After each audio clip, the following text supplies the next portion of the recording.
A good morning from the International Institute for Strategic Studies in Washington, D.C., and a warm welcome to today's webinar on conflict in Syria, protracted stalemate, regional security, and catastrophic impact.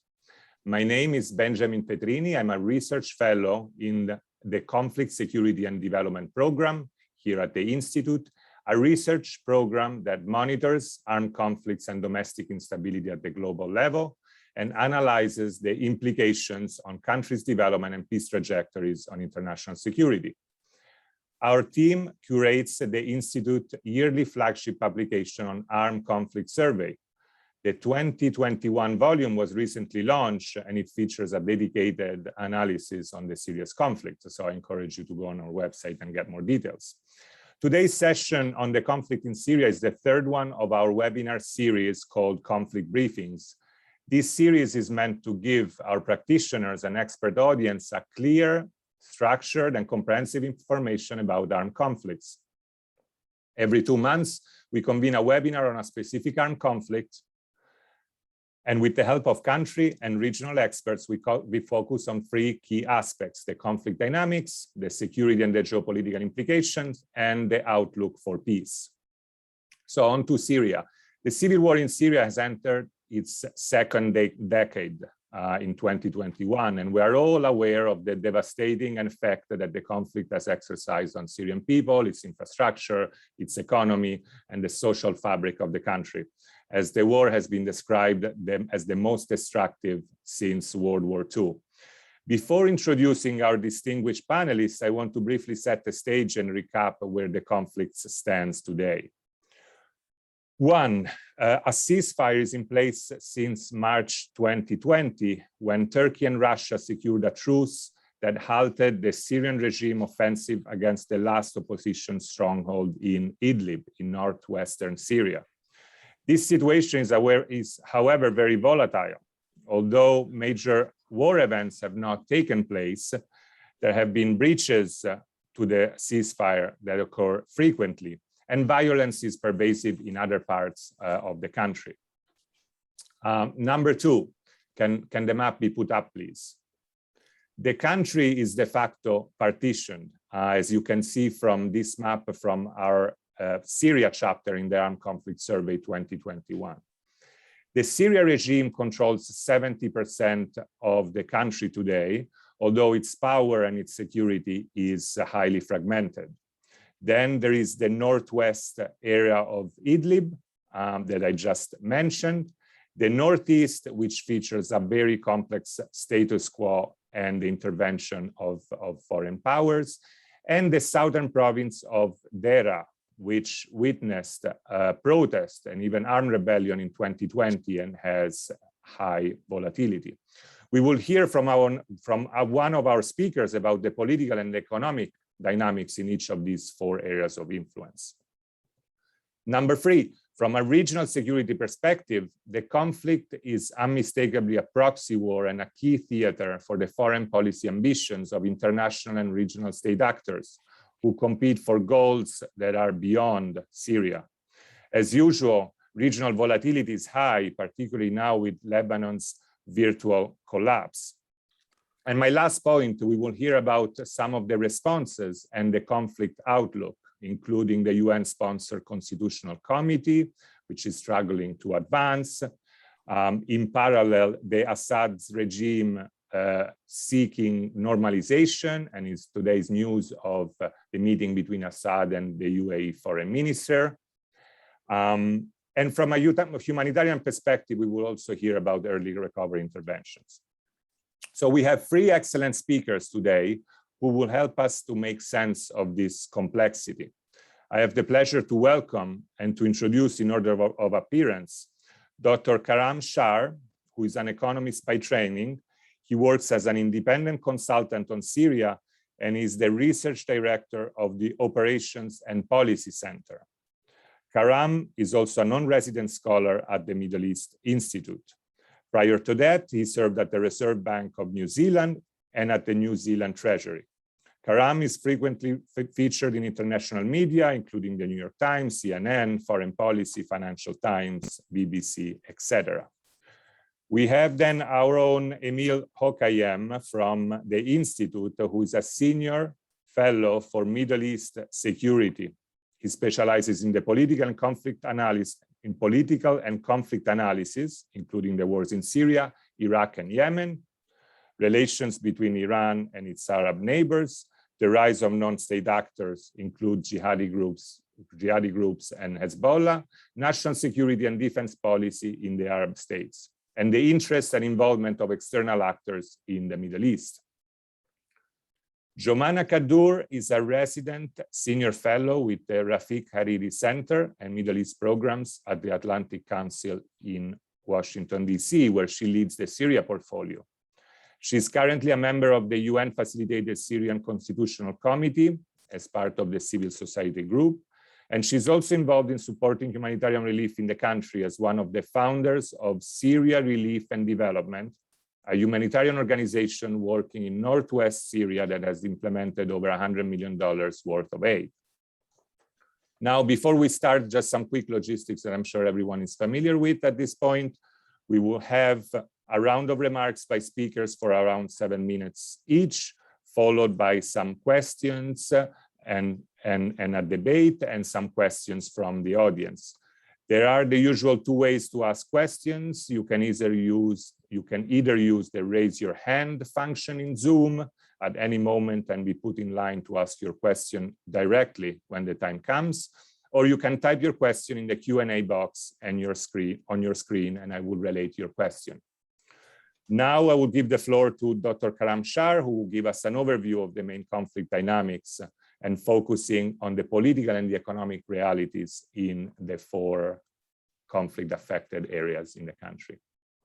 Dr. Karam, the floor is yours. Thank you. Thank you for the introduction. I think it'll be useful to actually have the map you guys presented earlier, if it's not so much trouble. Basically, maybe I can just provide a very quick background of what happened. In 2011, in March, we in Syria thought that we could do something similar to what happened in Tunisia and in Egypt. We thought it'll be a walk in the park.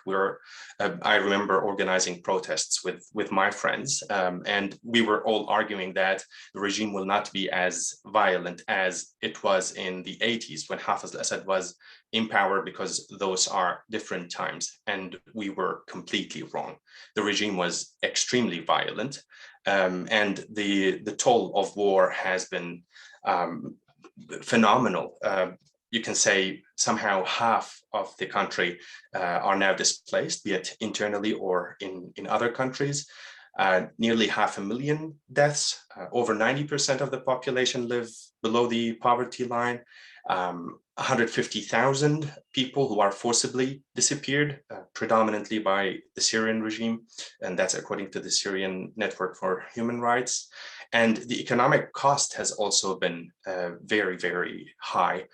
You're talking about maybe around $500 billion, although the cost of reconstruction, I suppose, is in the tens of billions. So what's interesting in like what happened over the past 2 years is that while the level of violence slowed, the economy actually deteriorated, which is at odds with what happens usually in such conflicts. And that was because of a combination of reasons. You had COVID, you had internal infighting, you had Iran struggling financially to support its main ally in the conflict, the Assad regime, and many other factors. The last thing I want to say before I talk about each of the control areas is that you can think of the control areas currently as cantons, and most areas do not really trade much with each other, except for the 2 control areas in the northwest, Hayat Tahrir al-Sham areas and the areas backed by Turkey. So if we look at the map here and focus on the biggest chunk here, which is under the control of the Syrian regime, that's roughly 2/3 of the country. And also you can say that maybe 2/3 of the population live there. Much of the industry is still in that area. The main cities are under the control of the al-Assad regime, predominantly Damascus, Aleppo, and Homs. there in those areas, Assad is God, basically. You just can't, just like Syria is becoming more like North Korea as well. So you just can't say a single word against the regime. That's just way too risky. The country and people living there are struggling like never before.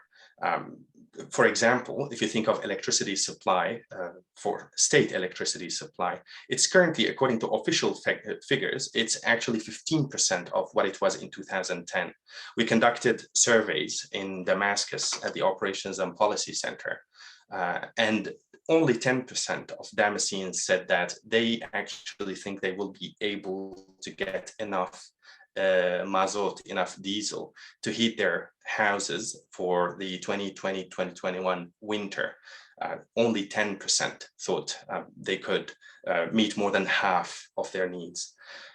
We also asked another question, do you desire to leave the country? We got somehow 2/3 of the population saying, yes, they want to leave it. We actually repeated that question recently for a study for the Danish Refugee Council, and we got a very similar share as well, around 60%. People living in extreme poverty, and Iran and Russia there have the strongest influence in that area. In northeast Syria, this is the area where the Syrian Democratic Forces, backed by the US, are in control. Even in that part of the map that's showing that there is presence of the Syrian regime, it's actually a very limited presence. So much of that area is actually under control of the Syrian Democratic Forces. Economic conditions are actually better than elsewhere, primarily because that used to be actually the food basket of Syrians prior to the conflict. Much of the wheat is planted in that region, more than 60%. Much of oil production is still there. You're talking about maybe over 100,000 barrels per day being produced in that region. But I think what we also need to say here is that the outlook in that region is very, very grim because of a drought that's hitting the country, but affecting that region specifically, and partly also because Turkey is limiting water supply through the Euphrates River. So people, I think the outlook for that region in particular is very, very bad. Now, if we move to the northwest of the country, I think you can split it into two areas. So generally, like for the area in total, there are around maybe 4.5 million people living there. Actually, 60% of them, according to the UN, are internally displaced. So you have those huge camps of people who came from various areas. Many of them had to go to Idlib under settlement arrangements, which are basically forced displacements by the Syrian regime when they regain control in any area. People there just live hand to mouth, basically. The conditions there are deplorable. In the area that is more backed by Turkey, let's say, Turkey has more direct influence. There, it's the situation in terms of like administratively, it's just outright mess. It'll take hours to explain how things are actually working there. So I will not bore you with those details for now. But in the other area, which is under the control of Hayat Tahrir al-Sham, which is basically Jabhat al-Nusra, Al-Qaeda, after being rebranded. And they also used a puppet government exactly 4 years ago, the Syrian Salvation Government, which is basically now extending its tentacles over the region. They're trying to control the economy, trying to control everything. So in terms of governance, there's more structure to that part as opposed to the areas backed directly by Turkey. So that's basically like an overview of the map. There's that part which is in blue, near Al Tanf base, and I think you can just ignore it because there are maybe just a few thousand people living, because that's in the middle of the desert. So it has strategic significance, military significance, but not economic significance.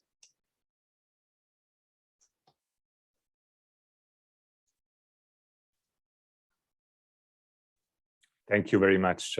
Thank you very much, Karam, for this overview. Let me turn it now to Emil, who will give us an overview of the regional security dynamics. Thank you, Thank you, Benjamin. Contrary to Karam, who lived in Syria and so on, my view on Syria was always from an analytical perspective, and I did not harbor any illusion about, the response of the regime, whether it was 2011 or later, and that's in part because of how the regime essentially behaved in the region, and that's going to be the focus of my topic. It was always a cunning, ruthless regime that always focused on survival, on deploying what are limited or weak attributes of power, but in quite skillful way, and very adept at playing the waiting game. And today we are exactly there. It's in a way payoff time for Damascus. So Syria can, look at it. Looking at it from a regional perspective, it's a frozen, fully internationalized, fully regionalized conflict. On any day, you have 5 major militaries operating in or above Syria: the US, obviously, Russia, Turkey, Iran, and Israel. That's a very crowded battlefield. One where miscalculations, accidental escalations, and so on can have devastating impact. And so those various actors have essentially agreed on rules of the game, essentially, which I'll develop a bit later. For instance, Russia closed its eyes on what Israel is doing against Iran on the ground. And Turkey knows when to push Russia and when to hold back, because Russia is able to impose a cost. Same thing with the US pressuring or not pressuring Turkey on what it does in northwest or northeast Syria, for that matter. So it's a very complicated battlefield.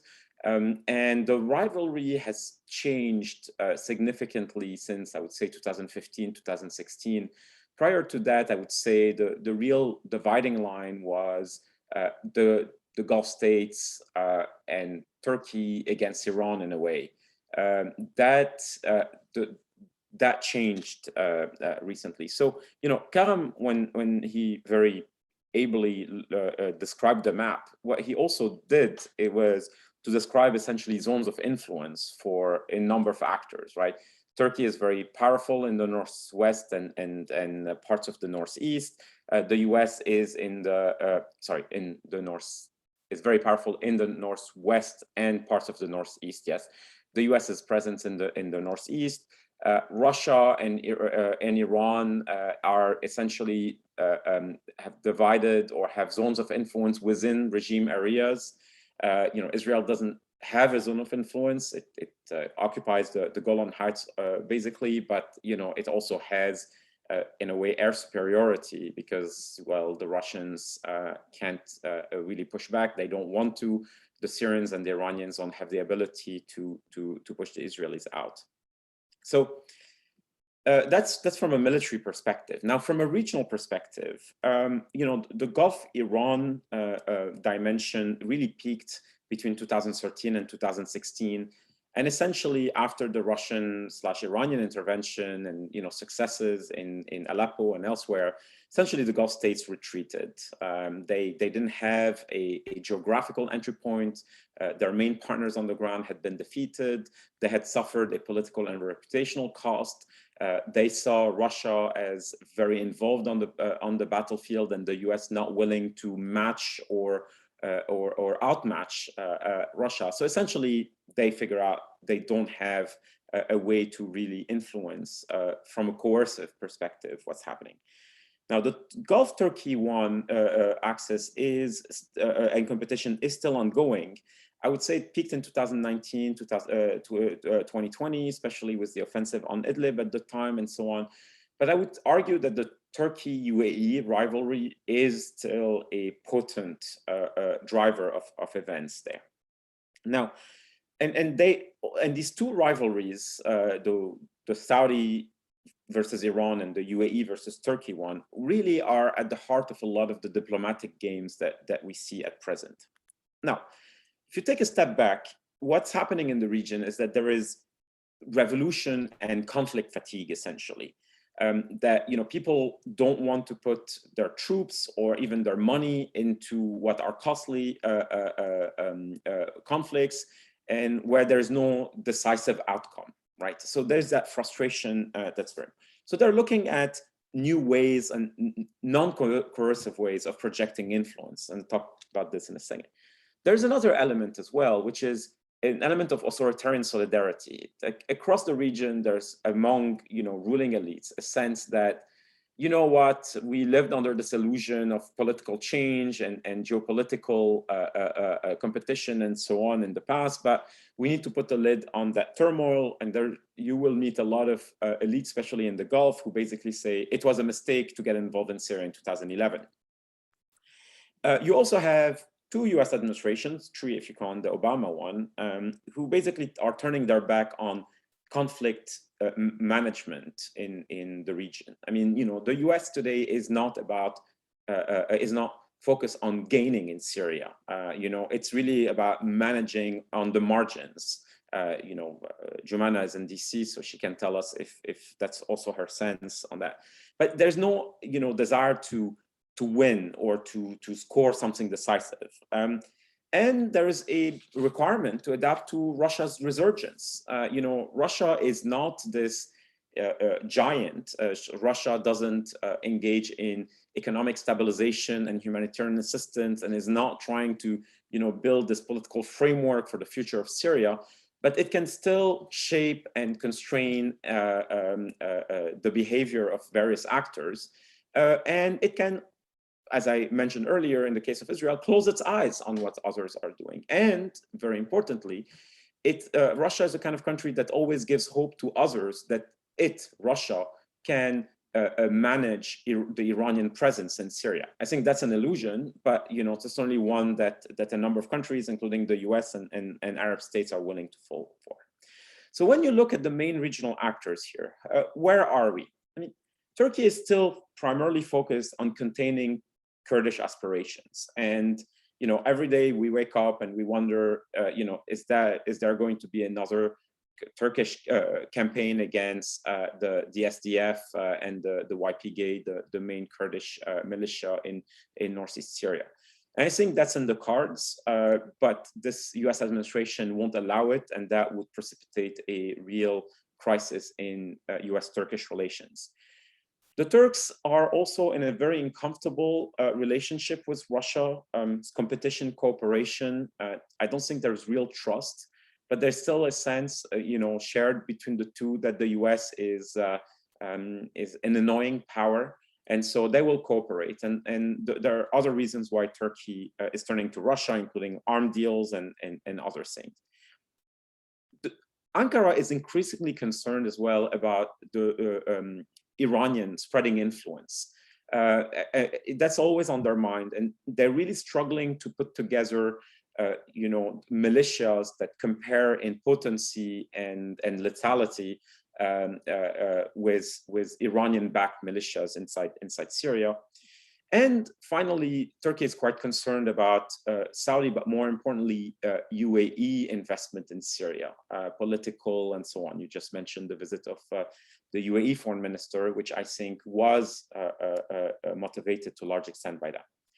Now, Iran is focused on expanding the reach of its reach through its investment in militias, and that has been ongoing since 2011, 2012, and has been focused on building a third front against Israel, and providing, creating a military infrastructure in southern Syria and central Syria for weapon supplies, pre-positioning of weapons, of fighters, and so on. I would argue that, yes, despite the setbacks that Iran has suffered, it still has a flexible and resilient posture inside Syria, because it has essentially co-opted a lot of the actors on the ground, including in southern Syria. Iran is also in competition with Russia, but it's not this nasty all-out competition. It's happening through the promotion or demotion of people in the military, the deployment of specific units or others. At times, you do have a major tension, as happened recently in southern Syria. But the Russians are not able to really constrain the Iranians because they're not deploying those massive numbers on the ground. So in Idlib, in the south, sorry, in Daraa, they send some units of military police, and while those military police units are deployed, there's a lowering of tension with the local population. But they leave very quickly because the Russians are not really investing in those local confidence building measures and so on, and that escalates again. Now Israel is focused on reducing Iranian presence through superior intelligence and air capabilities. And it's not actually focused on Assad at all. It's quite comfortable with Assad as a weak and easy to deter individual at this point. Now, the final point here is UAE and Saudi, which have a very, I would say, cynical and from their perspective, pragmatic view on Syria, that Assad is here to stay. 10 years ago, they tried through force of arms to push him out. It failed. Now they are looking at other ways of engaging him. They look at the UN track and they say this is marginal. Rewriting the constitution doesn't really matter in terms of the domestic balance in Syria.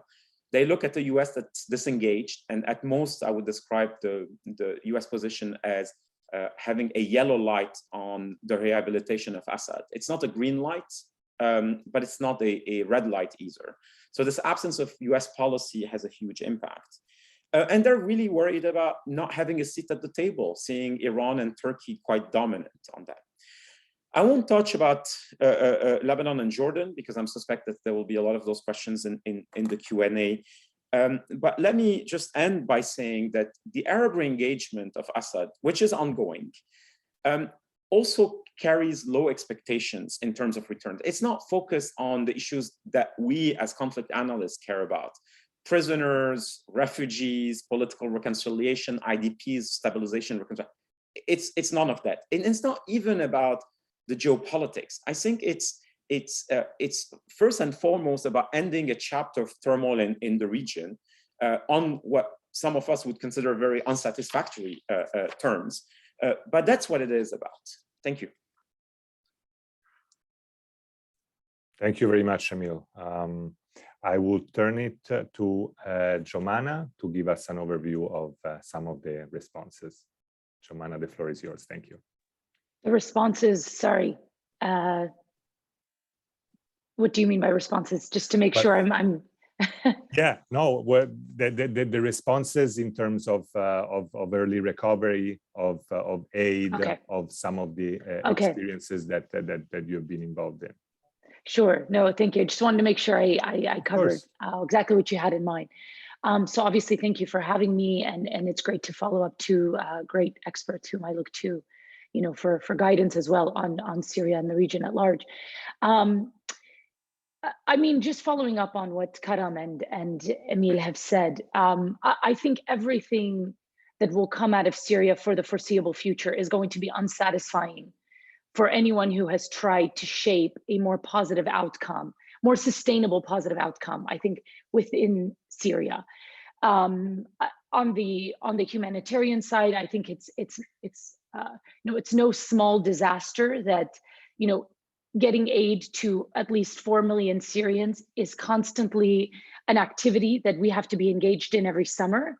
That waste of time and resources is probably one of, it ties up all of the efforts that humanitarians are focused on every year for at least the 6 months preceding those UN Security Council resolutions, for something that I think arguably should be one thing that no one is arguing about, right? Getting aid to people who need it inside of Syria so that we're not creating more of a refugee crisis, so that we're not, so that people have, the ability to stay alive and sustain themselves.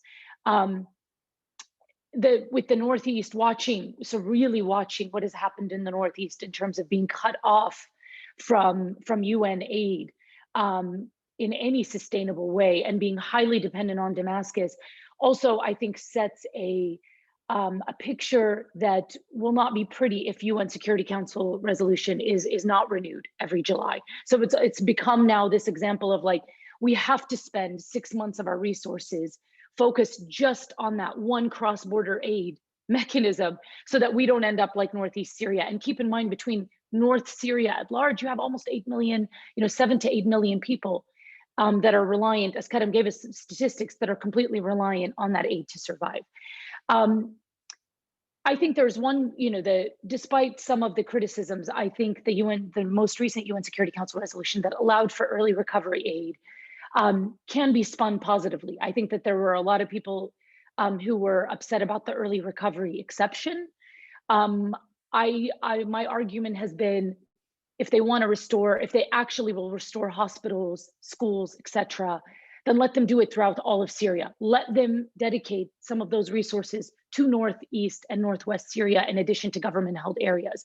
And that's something that we have really yet to see too much of. I mean, I think that there's been some who've argued that we're seeing early recovery in northwest, northeast Syria, but it's really very minimal if you ask any of the aid organizations. But meanwhile, in Damascus, we're definitely seeing more of that happen, and which has always been the problem. The UN, its neutrality and its ability to reach everyone has always been something that humanitarians, no matter where they are in Syria, have argued for. And we really have continued to see a lopsided distribution of, I think, the UN resources out of Damascus, and the cross-line mechanism that Russia has pushed for. I mean, I think there was like one convoy that made it into northwest Syria, really nothing to speak of, and absolutely not a good precedent for the upcoming, struggle we may see either in December or in next July. Now, reconstruction aid, I think we're all in agreement that that's not something on the table for a variety of reasons. One, I don't think a lot of people are ready a lot of Western governments are in a position to spend after, what COVID has done to the international economy, but also most importantly is Caesar prohibits that. And I think despite a lot of the criticisms that Caesar can justifiably receive, I think the one thing that Caesar has done is prevent, for example, large-scale investment by the Chinese and others who want to go in and reconstruct Syria for their own benefit, with no strings attached to any behavioral changes, knowing that most of the people that are getting those contracts are absolutely going to be regime-affiliated entities and individuals. Emil spoke a little bit about what the Washington may be thinking. I mean, I think the interesting thing is in the United States, we have an administration that came in, obviously inherited a 10-year conflict, so already came in with much less ability to shape the outcomes, I think, in any dramatic way. The rhetoric is still the same coming out of the administration, more or less. We're committed to 2254. We don't plan to leave Syria anytime soon. I think that that's, compounded, especially after Afghanistan. I think there's a sense that the United States is not going to leave and abandon its partners unless there are some guarantees. And the fact that reconstruction will not be allowed under its watch, and most importantly, the Caesar Act prevents that. So even if the White House wanted to move forward, you have congressional law that prohibits that. And then finally, that the US is not going to normalize itself, that it's not going to normalize.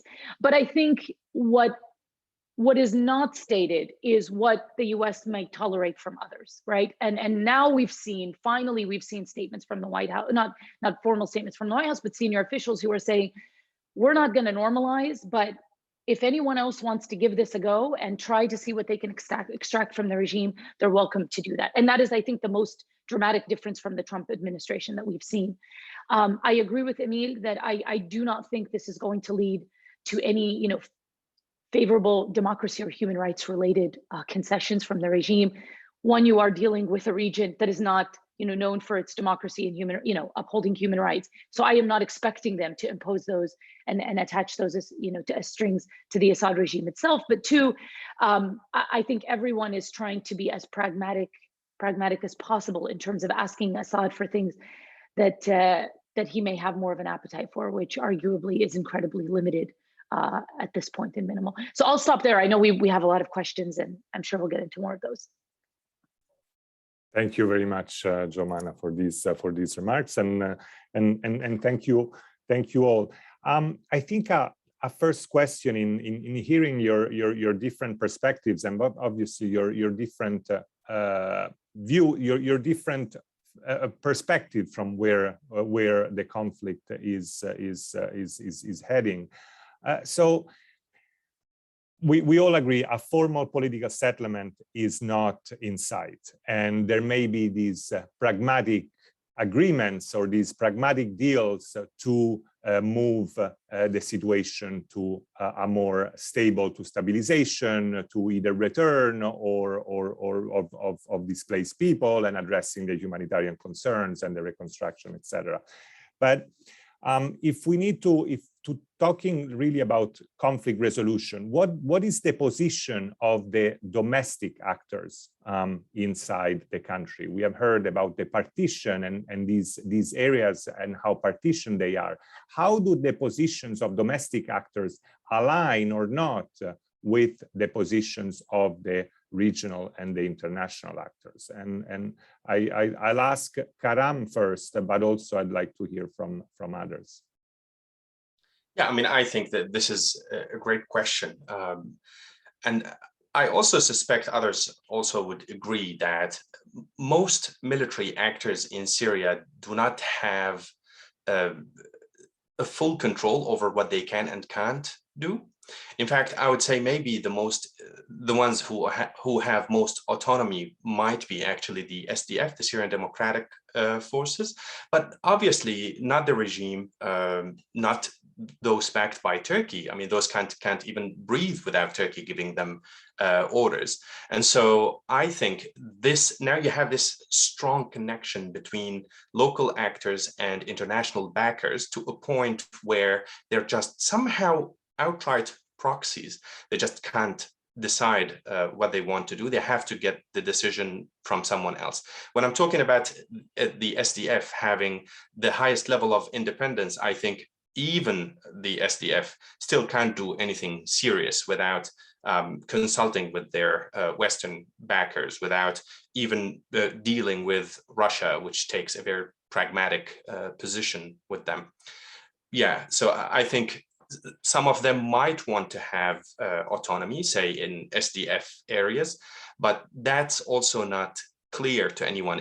They don't have solid demands. We still don't know what they mean by Rojava. What do they mean by Kurdish areas? They're now in control of areas that are actually, if you look at the overall level of control, these are predominantly Arab areas, even though the Kurds have the upper hand in those areas. That basically happened by the end of 2017 when they regained the land lost by ISIS. That would be my view. Thank you.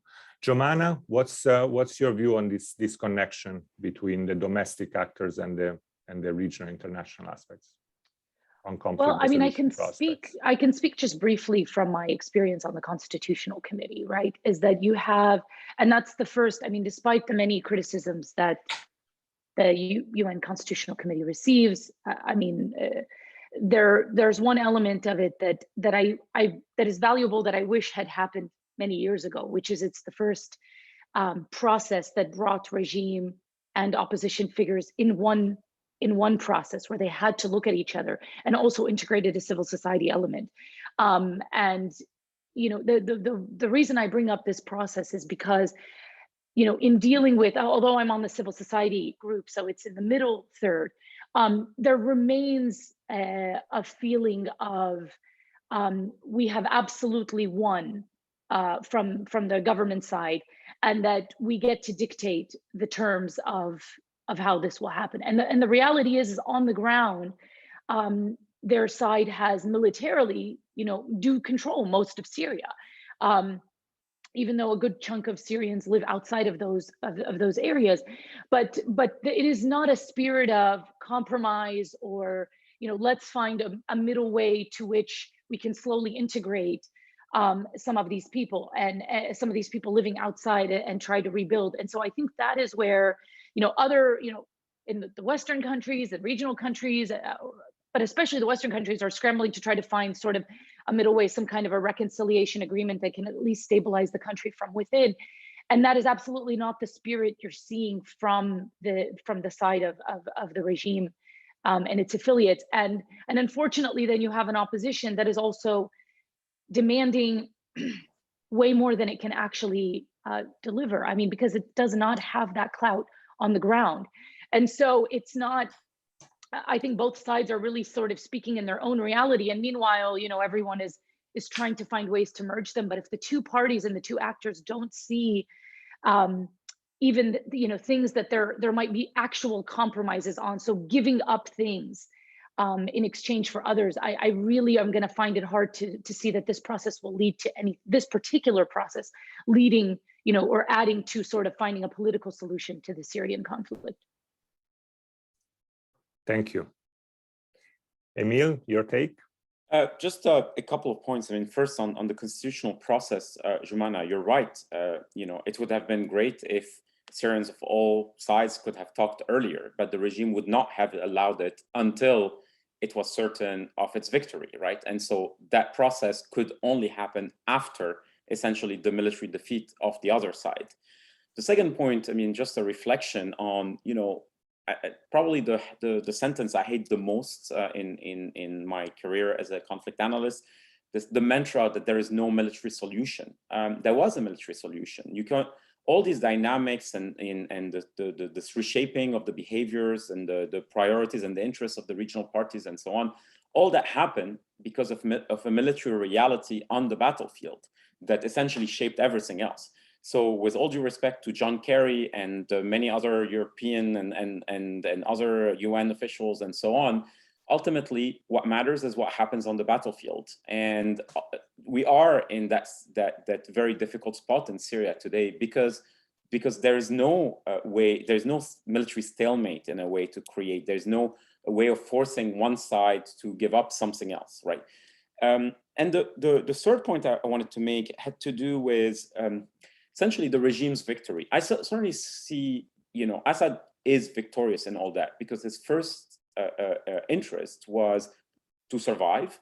His second one was to make sure there was no existential threat to his regime. And the third one was essentially to flip his regional rivals into, you know, either neutral or disengaged or supportive actors at this point. And that has worked. That said, what hasn't happened is there's no victory dividend in a way. It's like life has got much worse for Syrians, including in Damascus, in the past few years, right? While the war was on, in a way, you had this kind of adrenaline that, you know, sustained everything and people felt engaged and so on. Now that the war is over, you don't have, it's Syria 2021 is not Lebanon 1991, right? Where there's a sense of, despite everything, of momentum, a diaspora that's mobilizing, sending money, a sense that, okay, we're in it and we're gonna, I mean, however corrupt and dysfunctional and disorganized the reconstruction of Lebanon was. In Syria, you don't have the same process. You don't have the same eager foreign supporters, whether they're governments and so on. So there's no victory dividend. And I suspect that's going to be a real challenge for the regime going forward. And finally, one point about the regime, you're asking about the domestic constituency. The regime has played very well on the rivalry between Iran and Russia internally. Anytime the regime feels pressured by Iran, it goes to Russia. Anytime it feels pressured by Russia, it goes to Iran. And it wants to remind its two patrons that Assad has choices, that he can decide to, you know, facilitate the presence of one actor over the other. Sometimes the patron, especially Russia, is unhappy. And, you know, there are statements to that effect and so on. But fundamentally, because neither Iran nor Russia have in their head an alternative to Assad, they're hostage to that. So he may be very weak, you know, bereft of resources and you know, and everything else, but he does have that leverage over two powerful patrons. Thank you very much, Emil. I'll turn to some questions from our audience, and I have here one question that I would direct to Karam.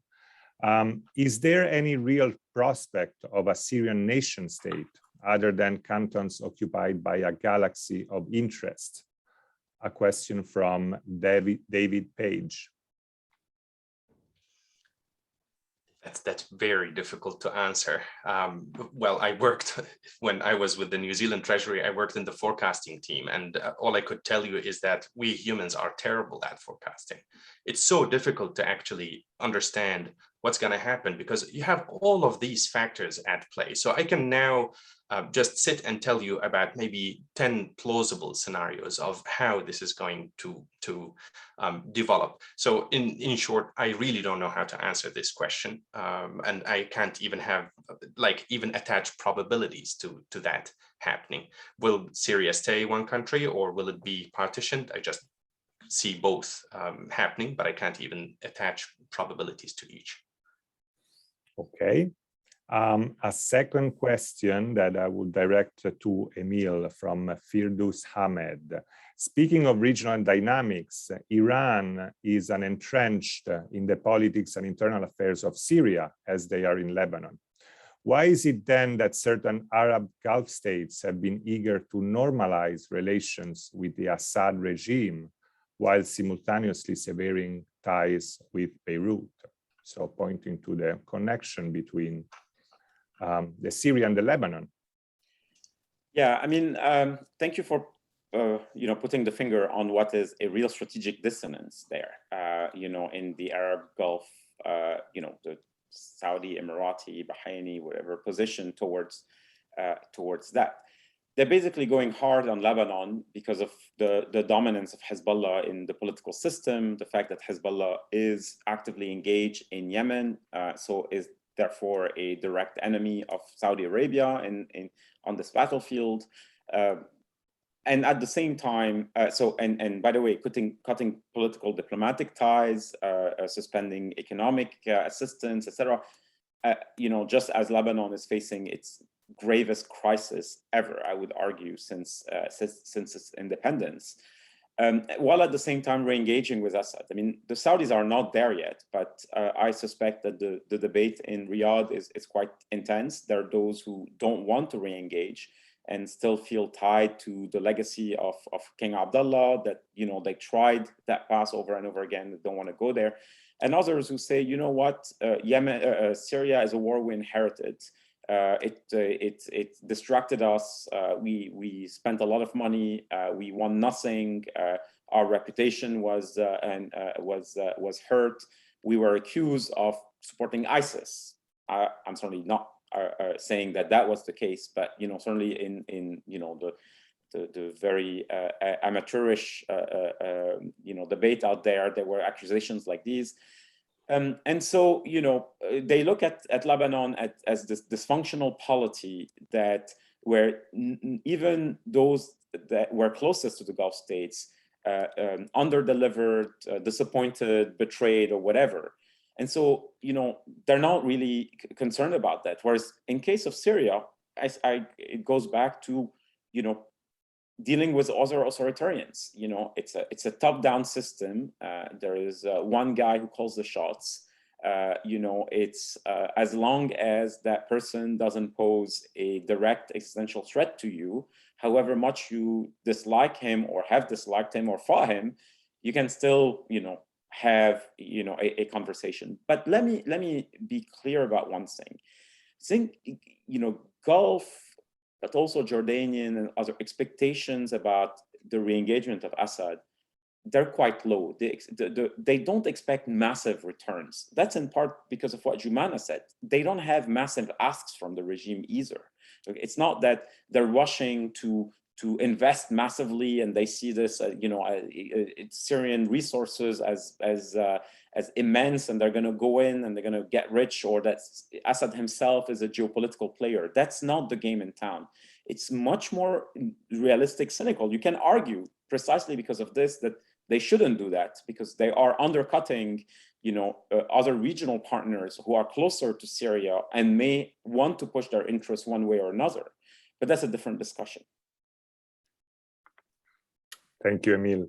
I will turn to our participants who raised a hand, and I see Devashri Bonsale. Apologies if I mispronounce your name. You can unmute yourself and ask your question. Thank you. Yeah, so I recently have been doing a little research on the Syrian war, and I came across a different angle. Is there a pipeline angle involved, a pipeline to be built which Qatar and Iran were trying to get access to, and has that had a role to play in the Syrian conflict? Thank you very much. Who wants to take that? I think I can, because to me, this is something we've heard time and again, and I think much of it is actually just conspiracy theory. Obviously, there was, I mean, that did play a role, but I would say a very, very minor role in what happened. To me, I just liken it to what people also say about what triggered the Syrian uprising, talking about the drought, which happened in like mid-2000s, and how because of rural urban migration, those people who were downtrodden actually revolted against the Syrian regime. I mean, it's a combination of factors, but I would say that that factor in particular was not actually a very influential factor, because also we need to remember that that was not the only project. There were quite a few projects that were being planned, and very little progress was made on any of them. Thank you, Karam. Another question from Victor Reina about more like the military aspect. It sounds like Syria is a battlefield of irregular warfare between states and non-state actors vying for legitimacy of the local and international communities. Do you see this continuing, or will there be a return to major conventional warfare operations to break the stalemate from one actor or another? And I'll leave it to whoever wants to answer that. I'll jump in here. I mean, I do not think there's going to be a return to major conventional warfare operations. I can't see at this point. I mean, at least I can say from the appetite of the United States, there's absolutely no appetite for this, which is, I think, it can be a good thing, and at the same time, it can be a tricky thing, because I think there are many enemies to that oppose U.S. presence in Northeast Syria, and this is something that we've been tracking as well. There's constantly, little low-level attacks on a lot of U.S. Affiliated bases or oil fields, etc. And everyone understands that the United States is not going to be increasing its forces as a result. So what does that mean for our appetite, which by all indicators is unlikely to increase, and if anything will eventually cause a complete exit of the United States from Syria. So thank you.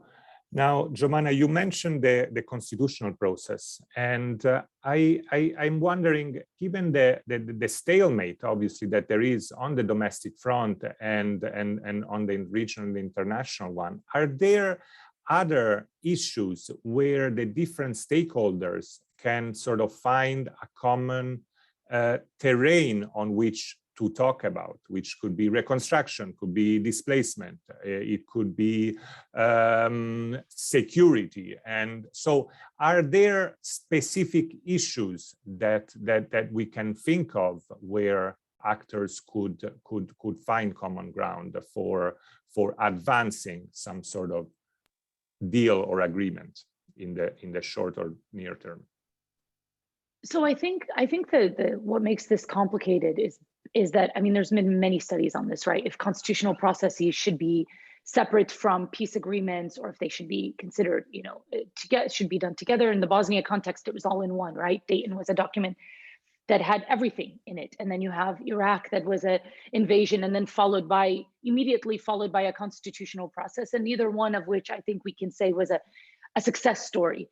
But in this case, and I think both the previous envoy, UN envoy de Mistura, as well as envoy Peterson, both always imagine this process being parallel with the other issues that are important to Syrians, like you said, detainees, a ceasefire, unfettered humanitarian access, etc. This was never meant to be a process that was done in isolation. And so I think putting the burden on the Constitutional Committee solving all of these issues is setting yourself up for a disaster. It cannot, I mean, drafting a constitution is one thing, which, by the way, has not, I mean, it moved I don't know if you would even say it moved, but in this last round was the 6th round.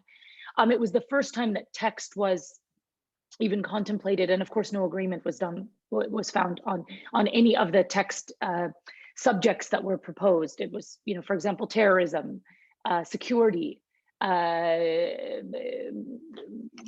other ones was rule of law and sovereignty of the state. But there's no agreement on this. But I think the second part of this process is, do you have an actor that will actually implement this text?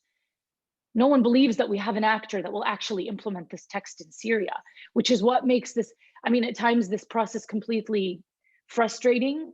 And so it's like, even if we can imagine, if we can argue and eventually find any consensus, is there any point to finding that consensus outside of like our own theoretical, fantasy? I would say that there are areas where some stakeholders will find some agreements. For example, sovereignty of, and they were very clear about this, sovereignty of the Syrian Arab Republic.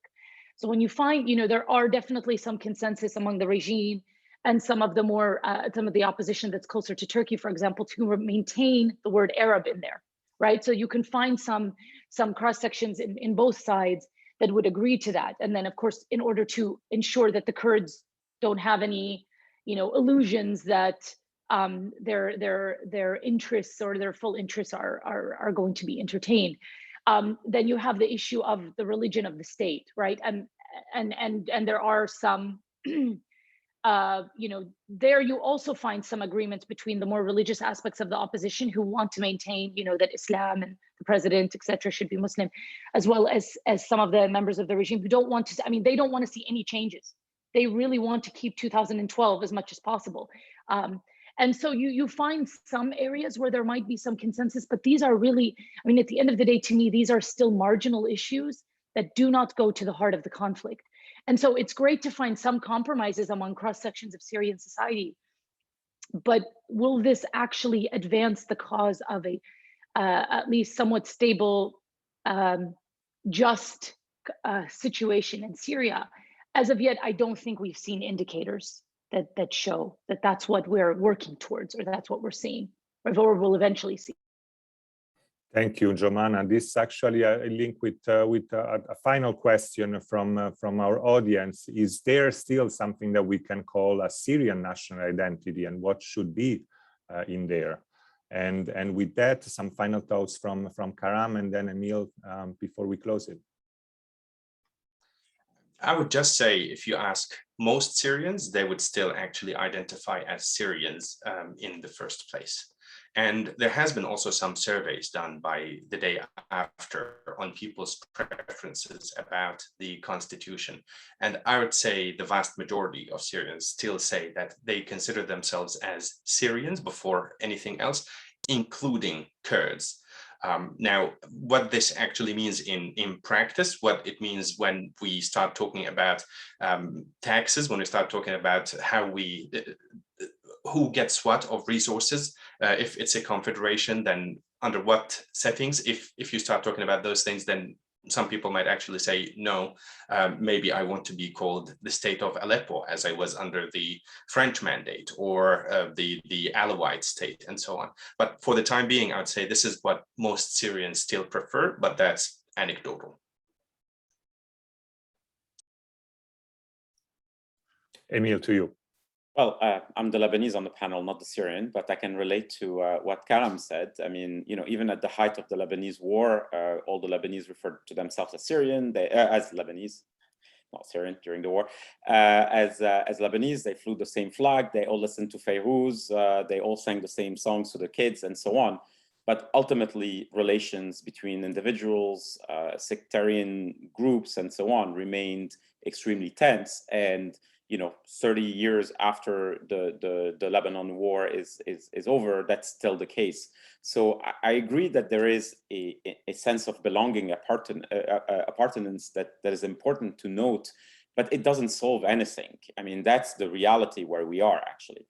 I would just want to add something else about what Jomana said, is that what you do realize in retrospect, and perhaps that was the intent at the time, is that the UN process 2254 essentially served as an off-ramp for, in particular, Western powers who just didn't want to match the escalation of 2015 when Russia and Iran really doubled down and pushed out. So they've created essentially a political process that from the beginning, some of us saw as completely inadequate on that. And that, however, allowed them to offload the Syrian burden in a way, right? Is that you put that weight on the UN, you make it seem back in 2015-16 that that's very important, although it's not that important, and it doesn't deal with the core issues. And so, you know, today, and that's the problem that Western countries that, you know, are reluctant to invest in stabilization and reconstruction, understandably in regime control areas, are facing, is that they're operating on the margins, not able to affect any of the core issues, even as they are on the receiving end of the externalities of Syrian instability, which is, you know, migration, refugees, terrorism, you know, paying for humanitarian assistance and so on. So, I mean, I hope when people look back at how the Syrian conflict has been managed, there is an understanding that actually sometimes the peace tracks, the conflict, the diplomatic, the mediation aspect of all that, which is really heralded while all this is going on, can actually lead to much possible complex, sometimes even worse outcomes as we see today. And with that, I'll bring this to a close. I want to thank you very, very much, our three panelists and our audience. A recording of this event will be available on our website within 1 day. And stay tuned for the next conflict briefing in 2 months from now. Thank you all very much. Thank you, Jomana. Thank you, Emil. And thank you, Karam.